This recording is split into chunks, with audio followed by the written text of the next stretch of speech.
Notre métier, donc, c'est de décrocher tous les appels des personnes qui ont besoin de secours ou qui ont tout simplement également besoin d'un conseil. Notre métier est vraiment de prendre en charge l'appelant par les coordonnées, pourquoi ils appellent, et ensuite de passer à un médecin pour pouvoir le réguler. Donc nous, ce type de manifestations sont vraiment indispensables puisque un grand nombre de nos appels sont liés aux maladies du cœur. Donc nous sommes là avec l'ensemble des SAMU de l'Île-de-France. Je vous présente l'engin du SAMU.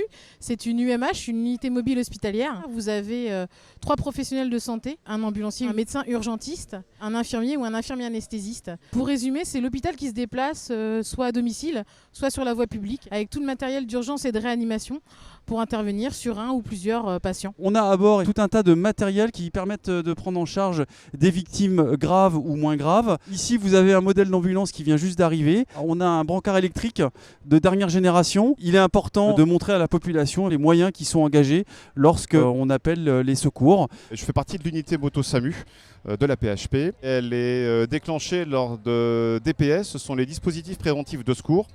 Marathon, dès qu'il y a de la foule. Sur intervention, les motos auront un rôle de sécurité de la zone d'intervention, mais également de prévenir au loin les participants qui pourront intervenir. Sur chacune de ces motos, on va retrouver un personnel différent qui va être un médecin, un ambulancier et un infirmier. On doit être la seule équipe en France à avoir cette unité avec ces 3 personnels sur 3 motos différents. L'objectif de cette unité moto SAMU, c'est d'intervenir plus rapidement auprès du patient et permettre de débuter la prise en charge médicale de ces patients en attendant que l'UMH, l'unité mobile hospitalière, arrive et continue la prise en charge et surtout puisse évacuer ce patient sur un poste médical avancé par exemple ou sur un établissement de santé.